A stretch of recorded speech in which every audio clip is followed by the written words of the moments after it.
Okay, सो इन quantum mechanics 1 में आज जो क्यूज 1 का जो क्वेश्चन था उसी के रिगार्डिंग हम लोग बात करते हैं इस वीडियो में, और इसका जो कंप्लीट सॉल्यूशन है उसके बारे में डिस्कस करेंगे। साथ ही साथ डिस्कस करेंगे कि ऐसी प्रॉब्लम्स अगर आए तो हम लोग विद इन टाइम कैसे सॉल्व करेंगे। मैं इसको कंप्लीट सॉल्व करूँगा, देन इसके बाद इसका प्रोसीजर भी बताऊँगा, और उसके बाद आप लोग उस प्रोसीजर को फॉलो करके ऐसे बहुत सारे क्वेश्चंस को आप लोग फाइंड आउट कर सकते हो। पैटर्न सेम रहेगा, मेथड सेम रहेगा, बशर्ते आपको थोड़ा सा कैलकुलेशन करना होगा, और ये ऐसे क्वेश्चंस जो हैं आपके बहुत ही आसानी से सॉल्व हो जाएंगे। सो पहले तो मैं क्वेश्चन के बारे में बता दे रहा हूँ।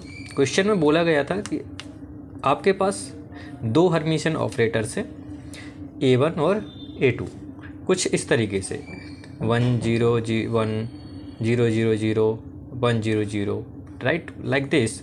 सो A1 की अगर मैं ऑपरेटर की बात करूँ जो कि मैट्रिक्स फॉर्म में है, वो कुछ इस तरीके से।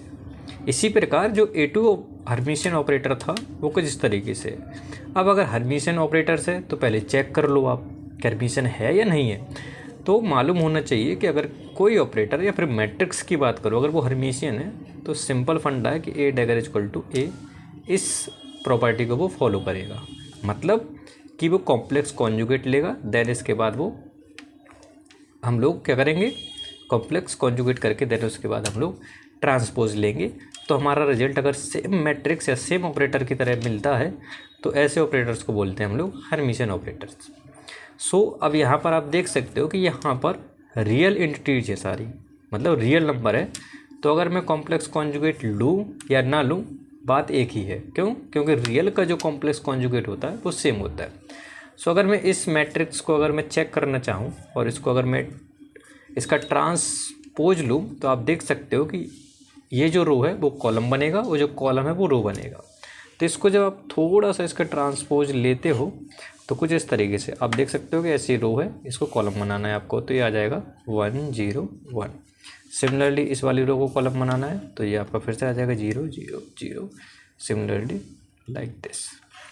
सो ऐसे आप लोग चेक कर सकते हो कि हमारा जो ऑपरेटर्स है इन मैट्रिक्स फॉर्म वो हर्मिशियन है या नहीं है। तो ये हो गया हमारा A1 के लिए। सिमिलरली आप A2 के लिए भी चेक कर सकते हो। ओके, सो ये हमारी इनिशियल इन्फॉर्मेशन है रिगार्डिंग दीज ऑपरेटर्स, और उन्होंने बोला कि ये ऑपरेटर्स क्या है, हमारे हर्मिशियन है। अब इसके बाद उन्होंने और भी चीज़ें बोली हैं कि ये जो ऑपरेटर A1 है वो U1 U2 U3 ये 3 बेसिस है, इन पर अगर ये ऑपरेट करता है तो मेरे को रिजल्ट मिलता है कुछ इस तरीके से 2U1, ये 0 और यहाँ पे भी 0। और U1 U2 U3 के बारे में बोला गया है कि ये जो है वो आपस में ऑर्थोगोनल बेसिस है। मतलब ये इसके ऑर्थोगोनल है, ये इसके ऑर्थोगोनल है और ये इसके ऑर्थोगोनल है। ये आपस में तीनों जो वेक्टर्स हैं वो ऑर्थोगोनल हैं। सो अगर ऑर्थोगोनल प्रॉपर्टी चेक करना है तो आप लोग देख सकते हो कि इनका जो इनर प्रोडक्ट होगा वो 0 आना चाहिए। सो ये आप लोग एक्सरसाइज कर सकते हो चेक करने के लिए ये ऑर्थोगोनल है या नहीं है। ये एक्सरसाइज है, बट अगर क्वेश्चन में बोला गया है तो हमारा फ़र्ज बनता है कि टाइम वेस्ट ना करें और डायरेक्ट क्वेश्चन पे फोकस करते हैं। तो अब उन्होंने बोला है कि अगर यहाँ पर ये A1 और A2 जो ऑपरेटर्स थे वो किसी बेसिस पर डिफाइन थे और उन बेसिस की मदद से ये ऑपरेटर बना था जो कि हर्मिशियन बन के आया था। अब क्वेश्चन में बोला गया है कि मैं नए बेसिस लेता हूँ U1 U2 U3 और इन बेसिस की मदद से मेरे को A2 ऑपरेट कंस्ट्रक्ट करना है जो कि हर्मिशियन होना चाहिए। ओके, सो उन्होंने बोला है कि मैं कुछ एंटिटीज आपको खाली कर देता हूँ और कुछ यहाँ पे फिल कर देता हूँ। तो जो खाली जगह है या जो स्टार मार्क से है वो एंटिटीज आप बताइए। अगर मान के चल ये एंटिटीज ना भी देता, पूछ सकता था कि आप लोग कंप्लीट मैट्रिक्स फॉर्म बताइए इन बेसिस के रूप। सो इसको करने के तरीके दो हैं, आपने जो भी फॉलो किया हो एग्जाम में, बट मैं यहाँ पर सिंपलेस्ट और ईजीएस्ट आपको मेथड बताऊँगा किसी भी ऑपरेटर्स के जो एलिमेंट्स हैं वो कैसे फाइंड आउट करते हैं इन गिवन बेसिस। ओके, सो हम लोग प्रोसीजर इसका फॉलो करते हैं और सॉल्यूशन की बात करते हैं।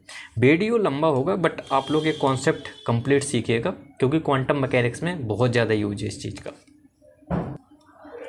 ये A2 ऑपरेटर्स हमारा किसी अननोन बेसिस पर गिवन है। अब इस ऑपरेटर की वैल्यू मेरे को फाइंड आउट करनी है given basis U1, U2, U3 के अंतर्गत।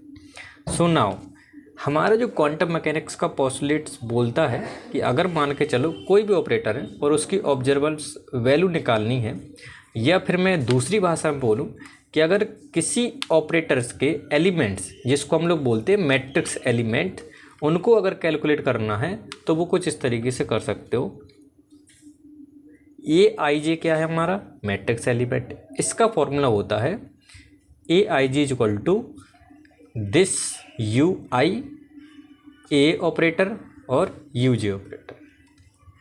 ओके, कर क्या रहे हैं, ये अननोन बेसिस पे हमको ऑपरेटर पता था, अब हम लोग ट्राई कर रहे हैं कि इसकी वैल्यू इन बेसिस पे क्या होगी। तो ये हमारा है मैट्रिक्स एलिमेंट, यहाँ पर आई और जे की वैल्यू चेंज हो सकती है। अगर हमारा ऑपरेटर 3x3 का है तो यहाँ पे आई की वैल्यू भी कहाँ से A1 से लेकर 3 तक जाएगी और जे की वैल्यू 1 से लेकर 3 तक जाएगी। तो अगर मैं थोड़ा लॉन्ग वे में समझाऊंगा आपको, तो जो मैट्रिक्स एलिमेंट बनेंगे आपके, जो एंटिटीज ये बनेंगी वो कुछ इस तरीके से, अगर मैं आई की वैल्यू 1 और जे की वैल्यू 1 रखता हूँ तो कुछ इस तरीके से वैल्यू निकलेगी। A22 की वैल्यू कुछ इस तरीके से, A33 की वैल्यू, ये हो जाएगा आपके डायगोनल एलिमेंट्स। सिमिलरली अगर हमको डायगोनल के अलावा वाले एलिमेंट्स करना है तो क्या करना है, आई की वैल्यू चेंज करनी है, जे की वैल्यू चेंज करनी है। तो इस तरीके से हम लोगों को ये 9 एलिमेंट्स सबको फाइंड आउट करने हैं। क्वेश्चन में भले ही बोला गया था कि कुछ एंटिटीज फिल है, बट हम लोग यहाँ पर कंप्लीट मैट्रिक्स निकालेंगे और फिर क्रॉस वेरीफाई करेंगे उस चीज़ को लेकर। तो अब ये चीज़ें आपको कैसे याद रखनी है, ये भी एक प्रॉब्लम हो गई है ना। तो ये चीज़ हम लोग सीख लेंगे बाद में बहुत ही छोटे तरीके से। सो सबसे पहले तो मैं इन सारी चीज़ों की या फिर इन सारे एलिमेंट्स की वैल्यू फाइंड आउट करता हूँ with the help of this formula. So सबसे पहले मैं करता क्या हूँ कि इस A2 ऑपरेटर की U1, U2, U3 के साथ मैं फाइंड आउट करता हूँ ये जो मेरे पास वैल्यूज़ है। ये जो ऑपरेटर है वो इस स्टेट पे ऑपरेट करेगा और रिजल्ट क्या आएगा वो हम लोग फाइंड आउट कर लेंगे। सिमिलरली U2 पे ऑपरेट कराऊंगा, U3 पे ऑपरेट कराऊंगा। ओके, फिर इसके बाद हम लोग इनर प्रोडक्ट लेंगे, जो भी रिजल्ट आएगा। ये प्रोसीजर होने वाला है हमारा मैट्रिक्स एलिमेंट को निकालने के लिए। कैलकुलेशन देख लेते, फिर हम लोग फिर से मैं कह रहा हूँ बाद में इसको रिमेंबर रखने के लिए बहुत ही आसान तरीका है। सो सबसे पहले मैं करता हूँ ये वाला कैलकुलेशन। A2 ऑपरेटर ऑपरेट्स होगा इस स्टेट पे, तो मैं करता क्या हूँ, इस ऑपरेटर की वैल्यू मेरे पास मालूम है, ये मेरे पास स्टेट है, इसको ऑपरेट कराना है इस पर। सो ये कांस्टेंट टर्म आपका बाहर आ जाएगा और ये इसके साथ ऑपरेट होगा। इसका मतलब क्या है कि दो मैट्रिक्स का आपको मल्टीप्लिकेशन करना है। तो मल्टीप्लिकेशन क्या होता है, जस्ट लाइक दिस, राइट, ऐसे चलते हैं ना हम लोग। सो 2 का 1 के साथ, 1 का 0 के साथ, 1 का 0 के 1 के साथ और सबका सम कर देना है, तो ये आपका ये पहला एलिमेंट आ जाएगा।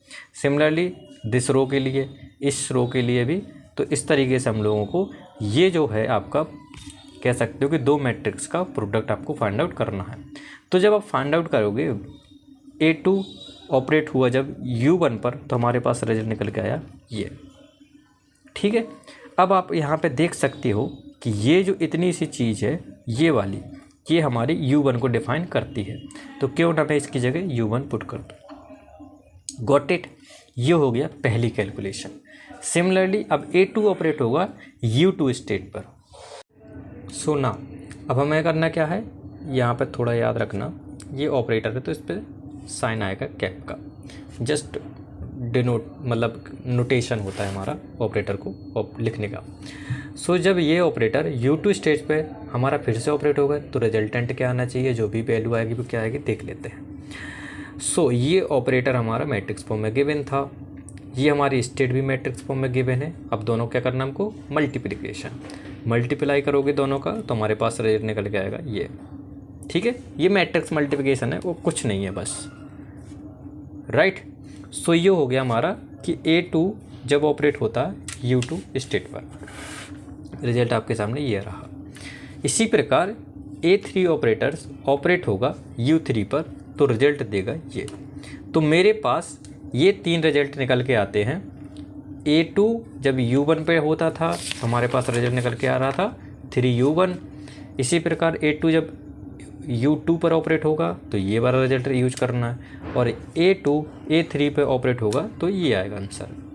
अब मेरे को करना क्या है, मतलब लाइन बाय लाइन करना क्या है कि जो मेरे पास क्वांटिटी थी फाइंड आउट की थी मैंने, इस पर जो भी रिजल्ट आया इसका इनर प्रोडक्ट करना है तीनों स्टेट के साथ। सिमिलरली इस रिजल्ट के साथ तीनों स्टेट का इनर प्रोडक्ट लेना है। सेम तरीके से इस रिजल्ट के साथ तीनों स्टेट का इनर प्रोडक्ट लेना है। इनर प्रोडक्ट मतलब मल्टीप्लिकेशन। ठीक है, देख लेते हैं एक एग्जांपल। ये मेरे पास क्वांटिटी मैंने अभी फाइंड आउट की, इसके साथ मैं इसका इनर प्रोडक्ट लेता हूँ। तो इनर प्रोडक्ट का मतलब ये है आपका, अगर ये क्वांटिटी मेरे को फाइंड आउट करनी है with the help of this thing, तो करना क्या है, अगर ये चीज़ इसमें कन्वर्ट होती है जिसको हम लोग बोलते हैं कैट, इस नोटेशन को, और इस नोटेशन को बोलते हैं ब्रा। तो अगर कैट से मेरे को ब्रा स्टेट पे जाना है तो करना क्या है कि जो भी आपका स्टेट मैट्रिक्स फॉर्म में गिवन है, लाइक रो मैट्रिक्स में अगर गिवन है तो ये चीज़ चेंज होगी कॉलम मैट्रिक्स में, और ये होगा कॉम्प्लेक्स कॉन्जुगेट, मतलब इसका कॉम्प्लेक्स कॉन्जुगेट। जब आप लोग इसको ट्रांसपोज करोगे इसका, तो आपको उसका कॉम्प्लेक्स कॉन्जुगेट रखना है, और ये बनेगी रो से कॉलम। अब यहाँ पर आप देख सकते हो कि सारी जो स्टेट्स हैं उनमें जो एंटिटीज हैं वो सारी रियल नंबर है, कहीं पे भी इमेजिनरी नंबर नहीं आ रहा है। इसलिए हम लोग क्या करेंगे, रो को जस्ट कॉलम में कन्वर्ट कर देंगे, और जो भी शुरू में कांस्टेंट टर्म है उसको हम लोग सेम अटैच रखेंगे। क्यों? क्योंकि वो भी रियल नंबर है, उसका भी कॉम्प्लेक्स कॉन्जुगेट नहीं लेना है। नाउ अब मैंने किया गया है कि इस U1 की मदद से इस ब्रा नोटेशन में इसको कन्वर्ट कर दिया, तो मेरे पास ये चीज़ रिजल्ट निकल के आती है। अब इसका इस पूरी क्वांटिटी के साथ मेरे को क्या करना था, इनर प्रोडक्ट। तो अब करना क्या है कि मेरे पास एक कॉलम मैट्रिक्स है और एक रो मैट्रिक्स है और कॉलम मैट्रिक्स है, इन दोनों का मल्टीप्लिकेशन करना है। तो आप यहाँ पे देख सकते हो कि ये जो मैट्रिक्स है वो है 1×3 की, और ये जो मैट्रिक्स है वो है आपकी हमारी 3×1 की। तो रिजल्ट क्या आएगा, 1×1 का। ये सिंपली आपका मैट्रिक्स मल्टीप्लिकेशन का रूल है। तो करना क्या है, इसका इसके साथ, इसका इसके साथ, इसका इसके साथ, और ऐड कर देना। जब 1 का 1 के साथ करोगे तो 1 आएगा, 0 का 0 के साथ 0, और 1 का 1 के साथ 1। तो 1 और 1 कितना हो गया, 2। और आगे का फैक्टर जो ये था कांस्टेंट टर्म, इन दोनों का मल्टीप्लिकेशन होगा तो आ जाएगा 3/2 multiplied by 2 = 3। Got it. Now अब इसी प्रकार हमारा जब रिजल्ट इसके करस्पॉन्डिंग आ गया, ठीक है, तो अब हम लोग करेंगे इस स्टेट का इसके साथ इनर प्रोडक्ट।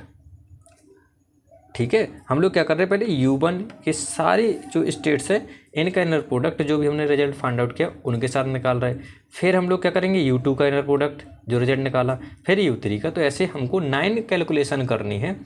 अब आप लोग कॉन्सेप्ट समझ गए होंगे करना कैसे है। अब अगर U1 का इनर प्रोडक्ट लूँगा इस वाली एंटिटीज़ के साथ, जो कि मेरे पास रिजल्ट निकल के आई थी, ये जो कि ऊपर कैलकुलेट की थी ना मैंने, ये वाली, ये कैलकुलेशन, राइट। यहाँ पर इस चीज़ के साथ हमको इनर प्रोडक्ट लेना है, तो आ जाएगा ये कांस्टेंट टर्म है, तो इन दोनों का मल्टीप्लिकेशन और इन दोनों का फिर से मल्टीप्लिकेशन, तो रिजल्ट निकल के आएगा आपका 0। सेम तरीके से इस U1 का इस क्वांटिटी के साथ इनर प्रोडक्ट, तो कर लो फिर से। क्या है उसमें, ये हमारे पास U1 इन ब्रा फॉर्म आ गया, और ये हमारा ये क्वांटिटी जो निकल के आई थी वो है, तो इन दोनों का मल्टीप्लाई करोगे तो आपका आ जाएगा 0। ठीक है, ये हो गए हमारे 3 रिजल्ट। अब हमको बाकी के 6 रिजल्ट भी सेम प्रोसीजर के साथ हमको फाइंड आउट करना है। तो अभी तक हमने U1 के साथ इनर प्रोडक्ट लिया था, अब क्या करेंगे, U1 की जगह रिप्लेस करेंगे U2 को, तो हमारा रिजल्ट 3 रिजल्ट हमारे U2 की मदद से निकल आएंगे। सो ये हमारा रहा U2 के साथ कैलकुलेशन। U2 के साथ इसका इनर प्रोडक्ट लेना, तो क्या करना हमको, U2 की वैल्यू कितनी गिवन थी, 1/√2 -1 0 1, और इसको हम लोग कन्वर्ट करेंगे ब्रा फॉर्म में, तो 1/√2 वही आ जाएगा -1 0 1। याद रखिएगा यहाँ पे आयोटा कहीं आता है ना, तो उसका कॉम्प्लेक्स कॉन्जुगेट लेना है, आपको ध्यान रखना है। अगर यहाँ कांस्टेंट में भी अगर आयोटा आता है तब भी कॉम्प्लेक्स कॉन्जुगेट रख के ही वो कांस्टेंट लिखना है आपको।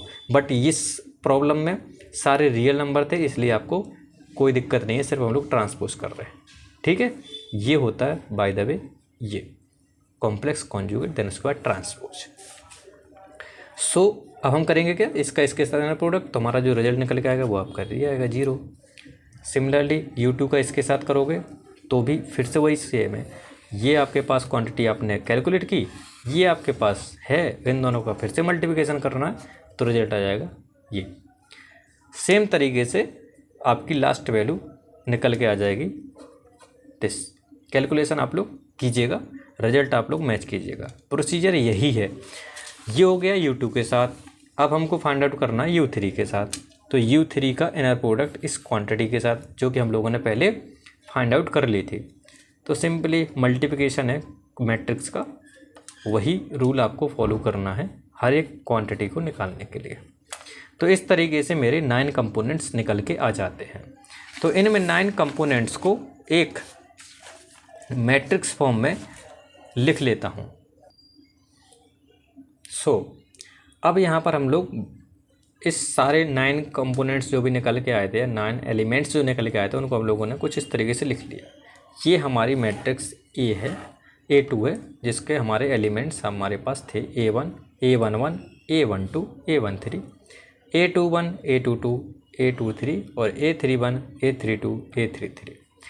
अब क्या है कि अगर और भी मतलब हमको इजी तरीके से सोचना है, इतने सारे हो सकता है आपको भूल जाओ कि कौन किसके साथ करना था, तो उसके लिए थोड़ा सा आपको ये पैटर्न याद रखना कि जिस बेस पे आपको मालूम करना है मैट्रिक्स एलिमेंट, उसको आप रो में कुछ इस तरीके से लिख लो, U1, U2, U3, ये कौन सी फॉर्म है, कैट फॉर्म। और जो कॉलम वाला है उसमें लिख लो ब्रा के फॉर्म में, U1, U2, U3। और जिस ऑपरेटर का मैट्रिक्स एलिमेंट आपको फाइंड आउट करने हैं उसको आपको यहाँ लिख लो। तो आपको समझ में आ गया होगा कि इस जगह क्या लिखना है आपको, इसका इसके साथ इनर प्रोडक्ट। इस जगह क्या लिखना है, इसका इसके साथ इनर प्रोडक्ट। सिमिलरली अगर मैं बात करूँ इस प्लेस की, तो इस प्लेस पे का मतलब क्या है, U1 का A2 के साथ, और ये होगा हमारा U3। ओके, सो ये आपका एक सिंबॉलिक या कह सकते हो याद करने का तरीका है, जहाँ पर हमारी कन्फ्यूजन दूर हो जाती है। तो अगर आपको किसी क्वेश्चन में कुछ एंटिटीज गिवन है और पर्टिकुलर एंटिटीज पूछता है, तो कुछ इस तरीके से हम लोग वहाँ पर लिख सकते हैं और उसके साथ साथ हम लोग वैल्यू फाइंड आउट कर सकते हैं। आई थिंक आपको ये प्रोसीजर आपको आसान लगा होगा इन कंपेरिजन टू जो भी आपने फॉलो किया है पेपर में, राइट। सिंपली क्वेश्चन में मैट्रिक्स एलिमेंट पूछा गया था। मैट्रिक्स एलिमेंट अगर पूछता है तो आपको यही प्रोसीजर फॉलो करना है। Got it. नाउ इसका जो सेकंड पार्ट था उसमें पूछा गया था कि इस मैट्रिक्स की आइगन वैल्यूज भी आपको फाइंड आउट करनी है। तो अगर 3x3 की मैट्रिक्स मालूम है, आइगन वैल्यूज आप लोग इजीली फाइंड आउट कर सकते हो। बट इस क्वेश्चन में मैं आपको एक और तरीका बताता हूँ आइगन वैल्यूज फाइंड आउट करने का। मेथड 1, हम लोगों ने जब कैलकुलेशन की थी इस टर्म की, A2 ऑपरेट कर रहा था U1 पे, तो मेरा रिजल्ट निकल के आ गया था 3U1। और आप यहाँ से देख सकते हो कि जब कोई ऑपरेटर किसी स्टेट पे ऑपरेट होता है और ऑपरेट होने के बाद आपको वही सेम स्टेट मिल जाती है, तो उसका जो कांस्टेंट टर्म है वो क्या कहलाता है, आपका eigen value of that operator. So आप यहाँ पे देख सकते हो कि जब A2 ऑपरेट हुआ था U1 पे, तो मेरे पास जो कांस्टेंट टर्म निकल के आया था वो निकल के आ गया था 3, और आपकी स्टेट सेम की सेम। तो मैं कह सकता हूँ कि इस ऑपरेटर की या फिर इस मैट्रिक्स की एक आइगन वैल्यू हमारी 3 है। Got it. तो ये हमारे 3x3 की मैट्रिक्स की जो 3 हमारी आइगन वैल्यू निकलेंगे उनमें से एक आइगन वैल्यू है हमारी 3। Got it. तो 3 में से मेरी एक आइगन वैल्यू 3 निकल के आ जाती है। इसके करस्पॉन्डिंग अगर मेरे को आइगन वेक्टर फाइंड आउट करना है तो वो क्या आएगा u1। अगर मान के चलो ये भी नहीं पता, एक तो मालूम है इसलिए हम लोग इसका यूज करेंगे, अगर नहीं भी मालूम तो करना क्या है, जब भी कोई मैट्रिक्स आपको गिवन हो और आपको आइगन वैल्यूज़ निकालनी हो तो हम लोग कुछ रिजल्ट यूज करते हैं। क्या कि रिजल्ट जो होता है वो होता है कि किसी भी मैट्रिक्स का जो डिटरमिनेंट होता है वो होता है प्रोडक्ट ऑफ आइगन वैल्यूज़, और जो इसका ट्रेस होता है वो होता है summation of eigen values. Got it. अब यहाँ पर 2 इक्वेशन है, तो अगर मेरे पास एक नॉन वैल्यू है तो मैं इन इक्वेशन की मदद से बाकी की 2 वैल्यूज़ भी फाइंड आउट कर सकता हूँ। तो पहले से अगर एक वैल्यू पता है तो बाकी के 2 भी वैल्यू इस तरीके से निकाल सकता हूँ, जो कि बहुत इजी तरीके से निकल आएगा। अब करना क्या है कि ये मैट्रिक्स है, इसका डिटरमिनेंट निकालना है, तो डिटरमिनेंट आप लोग निकाल चुके हो, ठीक है। तो डिटरमिनेंट आपका आ जाएगा -6, और ट्रेस निकालना है। ट्रेस क्या कहलाता है?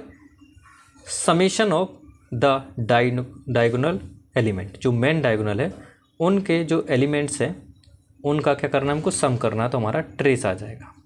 तो अब करना क्या है, डिटरमिनेंट आ गया और ट्रेस आ गया, इस पर वैल्यू पुट करनी है, आंसर निकालना है। तो यहाँ पर मैं डिटरमिनेंट की वैल्यू पुट करता हूँ -6, λ1 मेरे को गिवन है कितना 3, गिवन का मतलब मैंने फाइंड आउट कर लिया है, थोड़ा सा कॉन्सेप्ट लगा के 3, तो λ2 और λ3 की वैल्यू हमारी निकल के आ जाएगी -2। Got it. सो यहाँ से हमारा λ2 इंटू λ3 निकल के आता है -2। अब ट्रेस मेरे को मालूम है, ट्रेस इस मैट्रिक्स से कितना था 3 + 1 = 4, और इसमें से λ1 की वैल्यू गिवन है, तो λ2 + λ3 कितना हो जाएगा 4 - 3, जो आ जाएगा 1। तो हमारे पास 2 इक्वेशन 2 अननोन सॉल्व कर सकते हो इजीली। कैसे? ये हमारा फॉर्मूला हो जाएगा a - b का होल स्क्वायर = a + b का होल स्क्वायर माइनस के 4ab, तो हमारा ये आंसर आ जाएगा ये। तो यहाँ से λ2 - λ3 की वैल्यू आ जाएगी 3। अब यहाँ पर 9 आया तो लोग बोलेंगे इसका स्क्वायर रूट लूँगा तो फिर प्लस माइनस आना चाहिए। डोंट वरी, आप एक रूट लेके करोगे तो भी आंसर सेम आ जाएगा, दोनों रूट लेके चलोगे तब भी सेम आंसर आएगा। तो मैं यहाँ पर क्रॉस वेरीफाई आपको करा दे रहा हूँ, मैं यहाँ पर प्लस वाला लेके चल रहा हूँ, इस साइड माइनस वाला। सो λ2 λ3 इक्वेशन नंबर 4, λ + λ3, इन दोनों की मदद से मैं λ2 की वैल्यू क्या कर सकता हूँ, निकाल सकता हूँ। जस्ट ऐड किया तो हमारा λ2 आ गया 2, और अगर λ2 2 है तो λ3 कितना आ जाएगा -1। तो इस तरीके से हमारी आइगन वैल्यूज़ इस ऑपरेटर की निकल के आ जाती हैं। ये तो हो गया प्लस रूट के लिए। अगर माइनस आ जाए तो माइनस के लिए सेम चीज़ निकालोगे तब भी हमारा सेम ही वैल्यू निकल के आएंगे। तो इस तरीके से ये आइगन वैल्यूज़ हम लोग किसी भी मैट्रिक्स की निकाल सकते हैं। अगर किसी एक आइगन वैल्यू के बारे में पता है, बाकी की 2 पूछी गई हैं, तो हम लोग इजीली ये वाला कॉन्सेप्ट लगाकर फाइंड आउट कर सकते हैं। और अगर आपको ये वाला मेथड नहीं मालूम है और अगर ये आपको थोड़ा टफ लग रहा है तो आपको सिंपल बेसिक तरीके से फिर से चलना है, जैसे हम लोग क्लास 11-12 में आइगन वैल्यूज़ निकालते थे। यहाँ पर मैंने वही मेथड यहाँ पर यूज किया है। सेकेंड मेथड में अगर 3x3 की मैट्रिक्स आपको मालूम है और अगर आपको आइगन वैल्यूज़ चाहिए इसकी, तो सबसे पहले क्या लिखते हैं, करैक्टरिस्टिक्स इक्वेशन। करैक्टरिस्टिक इक्वेशन में क्या है, a2 - λi का डिटरमिनेंट, और उसको पुट करना 0 के बराबर। आई आपका आइडेंटिटी मैट्रिक्स है 3x3 की, क्योंकि यहाँ पे भी 3x3 है। तो जब ये चीज़ आप लोग लिखोगे और थोड़ा सा कैलकुलेट करोगे तो आपके पास ये मैट्रिक्स का डिटरमिनेंट बन के आ जाएगा। अब इसका क्या करना है, आपको डिटरमिनेंट लेना है। तो डिटरमिनेंट आप लोगे तो आपके सामने कुछ ये बन के आएगा, और यहाँ से आप देख सकते हो कि ये टर्म अगर 0 है तो ये टर्म अगर =0 पुट करूँगा तो आपका एक वैल्यू निकल के आती है लैम्डा की, वो है 3, और बाकी की 2 वैल्यूज़ हम लोग यहाँ से फाइंड आउट कर सकते हो। तो यहाँ से क्वाड्रेटिक इक्वेशन बनेगी और सीधराचार फॉर्मूले से हम लोग बाकी के 2 रूट्स भी निकाल सकते हैं। तो ये तरीका हो गया हमारा 11-12 वाला। तो यहाँ से भी हमारा सेम रिजल्ट आ रहा है। तो ये प्रॉब्लम थी हमारी 1 प्रॉब्लम, जो कि आज क्विज में पूछी गई थी। तो इस प्रॉब्लम से आप लोग थोड़ा बहुत सीखोगे मैट्रिक्स एलिमेंट कैसे फाइंड आउट करते हैं। तो आई होप आपको ये लेक्चर समझ आया होगा। मैट्रिक्स एलिमेंट के क्वेश्चन ऐसे ही आपको परफॉर्म करने हैं, इससे इजी आपका कुछ भी नहीं हो सकता। अगर आप लोग थोड़ा सा ट्रांसफॉर्मेशन की तरफ जाओगे तो थोड़ा सा कैलकुलेशन लेंदी हो सकता है, बट यहाँ पर सिंपली तरीके से कर सकते हो। तो आई होप ये वीडियो आपको पसंद आएगा, और बाकी की चीज़ अगर कोई डाउट होता है तो कमेंट बॉक्स में पूछ सकते हो। बाकी कल के लिए ऑल द बेस्ट।